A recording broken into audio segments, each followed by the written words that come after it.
Hello everyone, welcome back to Ninja Prep. This is Kapil Goyal और इस video के अंदर हम बात करेंगे मैकेनिक्स के एक टॉपिक की, या ऐसा कह लें क्लासिकल मैकेनिक्स के एक टॉपिक की, जिसका नाम है वेरिएबल मास। उस वेरिएबल मास के ऊपर डिपेंड करेगा रॉकेट प्रपल्जन। अभी तक हमने ये पढ़ा है F बराबर, हमने क्या पढ़ा है, F बराबर ma।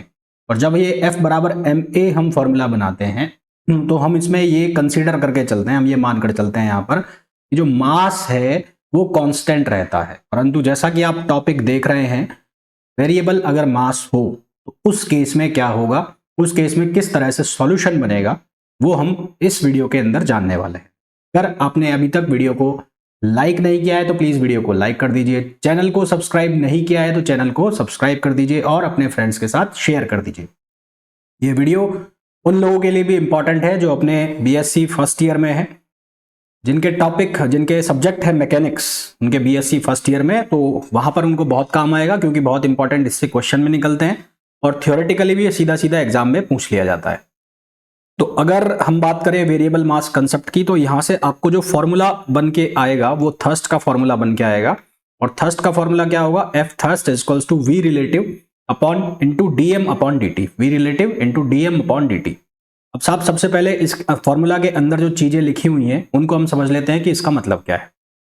देखो, वी रिलेटिव का मतलब हो गया, यहां पर लिखा हुआ है relative velocity of the mass ejected relative to main mass. अब इस कहानी का क्या मतलब है, इसका मतलब ये है कि लेट सपोज ये कोई बॉडी है, ये वाली जिसकी मैं हैचिंग कर रहा हूं, और इसका कुल मास जो है वो m है और इसकी वेलोसिटी कितनी है v। ये m मास है पूरा इसके अंदर भरा हुआ है ना, और इसकी वेलोसिटी कितनी है v। अब मान लो कि इसमें से कुछ टुकड़ा तुमने बाहर निकाल दिया, वो टुकड़ा जो तुम बाहर निकाल रहे हो उसका मास है dm। कितना मास है dm, और उस टुकड़े की वेलोसिटी है vr। vr, वो vr किसके रेस्पेक्ट में, इस बॉडी के रेस्पेक्ट में, यानी कि ये बड़ी जो बॉडी है इसके रेस्पेक्ट में इसकी जो वेलोसिटी है वो vr है। ठीक है, तो अब जो बची हुई बॉडी है उसका मास कितना होगा, उसका मास होगा m माइनस डी एम, क्योंकि dm तो बाहर निकल गया, तो मास कितना बचा, m माइनस डी एम। अब क्योंकि मास कम हो गया तो उसकी वेलोसिटी क्या होगी, बढ़ जाएगी। कितनी बढ़ जाएगी, तो यहां पर हमने वेलोसिटी लिख दी v प्लस डी। समझ आ गया, वापस समझा दूं एक बार। हमारे पास एक बॉडी है जिसका कुल मास है m और उसकी जो वेलोसिटी है वो है v। अब हमने क्या किया, इसमें से एक टुकड़ा छोटा सा बाहर निकाल लिया, उस टुकड़े का मास है dm और उस टुकड़े की वेलोसिटी vr है। किसके रेस्पेक्ट में, जो मेन बॉडी थी ये वाली जो ग्रीन कलर से दिखाई दे रही है, इसके रेस्पेक्ट में इसकी वेलोसिटी है vr। अब ये जो मेन बॉडी थी इसका मास कितना बचेगा, m माइनस डी एम, क्योंकि पूरा m था उसमें से dm बाहर निकल गया तो कितना बचा, m माइनस डी एम। अब क्योंकि ऑब्वियस सी बात है मास कम हो गया तो वेलोसिटी बढ़ेगी। किस अमाउंट से बढ़ेगी, तो मान लिया वो dv अमाउंट से बढ़ गई। अब यहां पर आपको एक इंपॉर्टेंट चीज मैं बताऊं, मैंने बोला यहां पर vr क्या है, रिलेटिव वेलोसिटी है।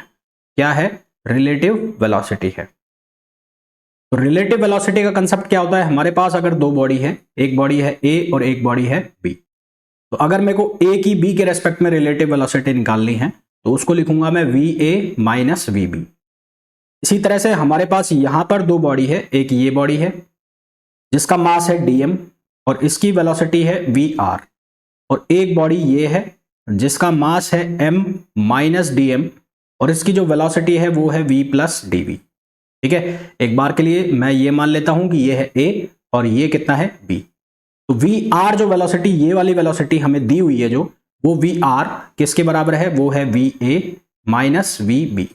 वो किसके बराबर है, va माइनस vb।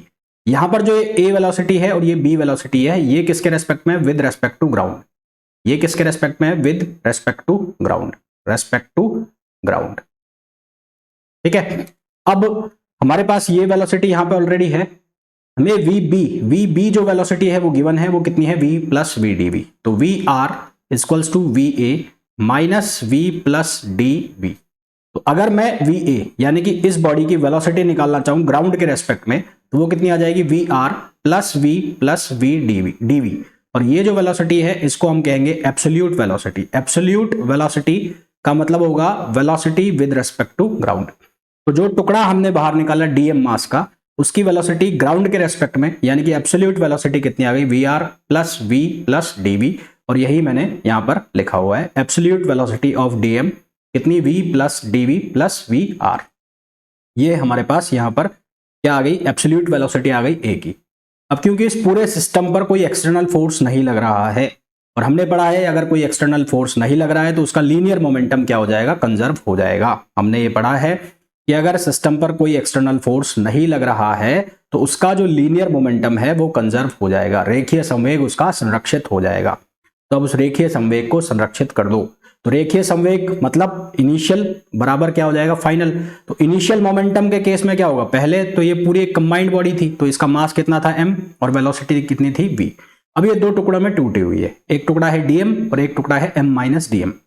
dm जो टुकड़ा है उसका एब्सोल्यूट वेट कितना, वेलोसिटी कितनी है v plus dv plus vr, और जो m माइनस dm वाला टुकड़ा है उसकी वेलोसिटी कितनी है v प्लस dv। तो यहां पर वैल्यूज रखो, तो mv पहले, बाद में कितना हो गया m माइनस dm, और उसकी जो वेलोसिटी है वो कितनी है v प्लस dv। इसी तरह से dm वाला जो है उसकी वेलोसिटी कितनी vr plus v plus dv। इसको जब हम सिंप्लीफाई करेंगे तो हमारे पास फॉर्मूला क्या बनेगा, mv equals to mv plus mdv। इनको मल्टीप्लाई कर रहे हो ना आपस में, तो इनको मल्टीप्लाई करोगे तो ये आपके पास इक्वेशन बन जाएगी जो मैंने यहां पर लिखी हुई है, ये पूरी सारी है ना। अब इसमें से क्या क्या कट रहा है उसको काटते जाओ, देखो ये mv और ये mv खत्म, इसी तरह से ये dmv और ये dmv खत्म, इसी तरह से ये dm dv और dm dv खत्म। बचा क्या हमारे पास, एक तो हमारे पास बच गया ये m dv, और एक हमारे पास क्या बच गया dm vr, और दोनों ही प्लस के हैं तो एक को इधर को बराबर के इधर ले जाएंगे तो एक माइनस का हो जाएगा और एक प्लस का। तो हमारे पास ये इक्वेशन आ गई कुल मिलाकर।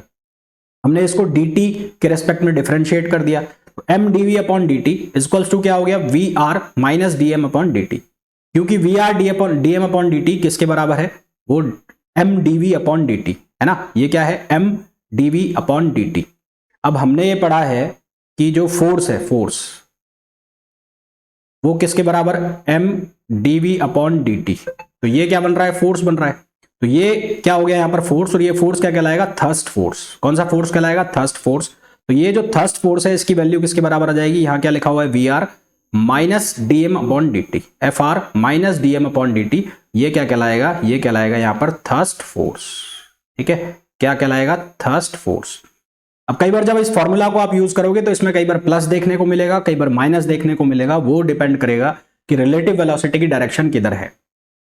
अगर रिलेटिव वेलोसिटी डाउनवर्ड्स होगी तो इसका साइन कुछ और होगा, अगर रिलेटिव वेलोसिटी अपवर्ड्स होगी तो उसका साइन कुछ और होगा। कुल मिलाकर आपसे जब क्वेश्चन ऑब्जेक्टिव पूछा जाए या मल्टीपल चॉइस में पूछा जाए कि रिलेटिव थर्स्ट फोर्स के लिए क्या फॉर्मूला होगा, तो आपको ये लिखना है, यहाँ पर प्लस माइनस अगर लिखा होगा तो उसमें प्लस माइनस वाला पिक करना है, और अगर माइनस वाला सिर्फ लिखा हुआ है तो माइनस वाला पिक करना है। इसको ज्यादा बेहतर समझने के लिए कुछ हम न्यूमेरिकल्स देखते हैं, उसके बाद इसको सॉल्व करेंगे। न्यूमेरिकल सॉल्व करने के पहले हम कंसेप्ट पकड़ते हैं किसका, रॉकेट प्रपल्जन का, यानी कि रॉकेट जो छोड़ा जाता है। आपने देखा होगा कि अभी थोड़े दिन पहले इसरो से एक रॉकेट से सैटेलाइट्स भेजे गए थे, तो वो रॉकेट जब ऊपर चढ़ता है तो नीचे क्या निकलती है, गैसेस निकलती है। तो वो गैसेस जो निकल रही हैं एक तरह से मास क्या हो रहा है, निकल रहा है उसमें से बाहर। तो इनिशियल कंडीशन उस रॉकेट की ये है कि टाइम 0 पर उसकी वेलोसिटी, इनिशियल वेलोसिटी u है, और उसका कुल मास m0 है। कुल मास का मतलब क्या हो गया, इसमें मास बॉडी का और इसके अंदर जो मटेरियल है यानी कि जो फ्यूल है, फ्यूल का मास, तो वो कंबाइंड मास मिलाकर कितना हो गया, m0। इसी टाइम t पर रॉकेट की जो वेलोसिटी है वो हो गई v, और मास हो गया उसका m, यानी कि अब एग्जॉस्ट हो रहा है यानी कि फ्यूल जल रहा है, फ्यूल जल रहा है तो मास क्या होगा, कम होगा। तो ये कौन सा मास है, m माइनस dm वाला मास है। ठीक है, और एग्जॉस्ट वेलोसिटी जो है वो क्या है, vr है।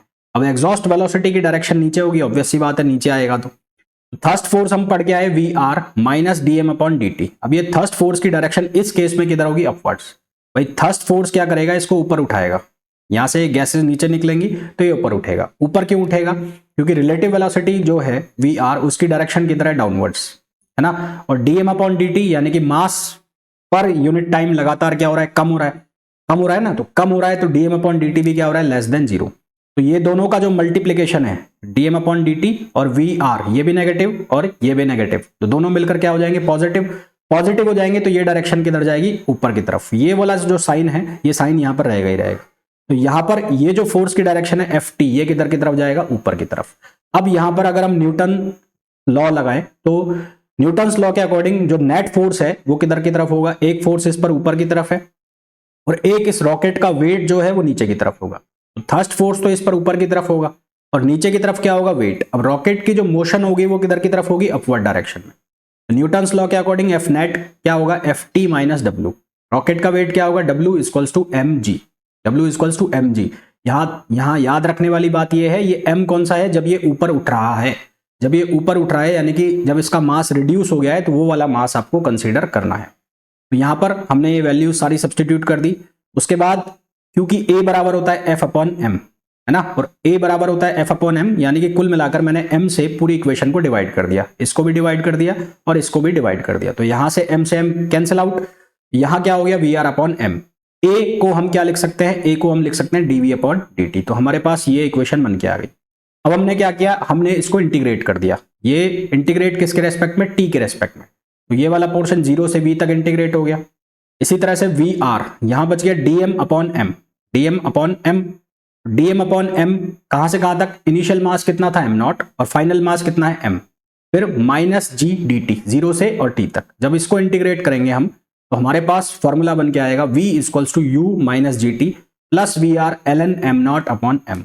कई बार आपसे ये कंडीशन लगा दी जाएगी कि आप ग्रेविटी के इफेक्ट को नेग्लिजिबल मानिए, यानी कि इफ आप g को 0 मान लेते हैं तो आपके पास फॉर्मूला बनेगा v equals to u plus v r l n m not upon m. ये आपके पास फॉर्मूला बन जाएगा। ये सीधे सीधे फॉर्मूला बन जाते हैं और इनके ऊपर क्वेश्चंस पूछ लिए जाते हैं। ये सीधे सीधे फॉर्मूला बन जाते हैं और इनके ऊपर क्वेश्चंस पूछ लिए जाते हैं।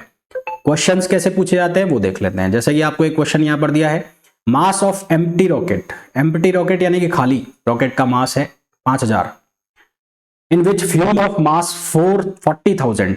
तो कंबाइंड मास जो हो गया वो कितना हो गया, 5000 तो ये हो गया और प्लस 40,000 ये हो गया, 40,000 तो ये कितना हो गया 45,000, है ना। कुल मास जो हो गया वो कितना हो गया 45,000।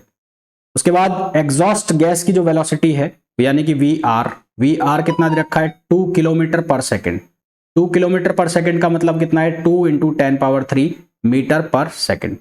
मैं बोला find the maximum velocity achieved by the rocket. तो अब यहां पर हमारे पास जो फॉर्मूला हम यूज करेंगे वो कौन सा यूज करेंगे, u minus g t plus v r l n m not upon m. L n यहां पर अगर हम यहां पर ये कंसीडर कर लें कि जो g है वो 0 है, consider g is negligible, g is negligible, तो क्या बनेगा v equals to u plus v r l n m not upon m. v equals to u, अब u यहां पर कुछ है नहीं, गिवन नहीं है तो वो 0 हो गया। वी आर की वैल्यू कितनी 2 × 10³ एल एन, एम नॉट कितना हो गया 45,000 अपॉन एम। एम का मतलब क्या है, जो खाली बचा है, एम बचा कितना है 5000, तो यहां पर क्या आ जाएगा 5000। इस पूरे को जब आप सॉल्व करोगे तो आपके पास जो आंसर आएगा वो कितना आएगा 4.39 मीटर पर सेकेंड। आपके पास आंसर क्या आएगा 4.39 मीटर पर सेकेंड। ध्यान रहे यहां पर जो गड़बड़ होने के चांसेस है या गड़बड़ जो होगी वो किसके कारण होगी, इस मास की वजह से, है ना। एम कौन सा होगा, गैसेस निकलने के बाद वाला मास। एम नॉट कौन सा होगा, कंबाइंड मास होगा। इस बात को आपको ध्यान रखना है, बहुत इंपॉर्टेंट चीज है यहाँ पर। अगर आपको टाइम गिवन नहीं है तो आप जी को नेग्लेक्ट कर लेंगे, जी को नेग्लेक्ट कर लेंगे तो जीटी वाला जो पोर्शन है वो क्या हो जाएगा, जीटी वाला टर्म जो है वो क्या हो जाएगा 0 हो जाएगा। नेक्स्ट क्वेश्चन ले लेते हैं। इस क्वेश्चन के अंदर हमें बोला है a rocket of mass m not starts moving from rest. यहां पर इनिशियल वेलोसिटी की वैल्यू 0 दे दी। In the vertical direction when its fuel burns completely then its mass become m, है ना। तो इनिशियल मास एम नॉट है और फाइनल मास कितना हो गया एम हो गया।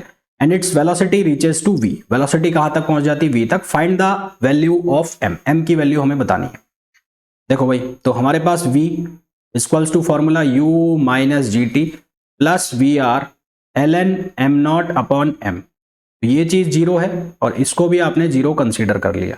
तो आपके पास क्या बचा, आपके पास बचा v equals to v r l n m not upon m. तो v अपॉन वी आर ये हो गया l n m not upon m. अब इसको सिंप्लीफाई करोगे आप तो क्या बनेगा, ये यहां पर आपको m की वैल्यू निकालनी है। m की वैल्यू निकालनी है तो e की पावर कितना हो गया v अपॉन वी आर, और ये किसके बराबर हो गया m नॉट अपॉन m। और आपको तो m की वैल्यू चाहिए तो आप इसको क्या करोगे m upon m naught equals to e की power minus we upon we R. आपको क्या निकालना है? आपको निकालना है m। तो m किसके बराबर हो गया? m नॉट ई की power minus we upon we r. ठीक है, तो इस तरह से हम इस क्वेश्चन को सॉल्व कर लेंगे। तो होपफुली आप लोगों को ये बहुत अच्छे से समझ में आ गया होगा कि किस तरह से हमें रॉकेट प्रपल्जन के क्वेश्चन सॉल्व करने हैं, और जितना ज्यादा प्रैक्टिस करोगे उतना ज्यादा क्लियरिटी आएगी, उतना ज्यादा कॉन्सेप्ट क्लियर होंगे। तो इस वीडियो में इतना ही। यदि वीडियो आपको अच्छा लगा हो तो प्लीज वीडियो को लाइक कीजिए, चैनल को अब तक सब्सक्राइब नहीं किया है तो चैनल को सब्सक्राइब कीजिए और वीडियो को शेयर कीजिए। मिलते हैं नेक्स्ट वीडियो में। Till then, thank you, bye bye.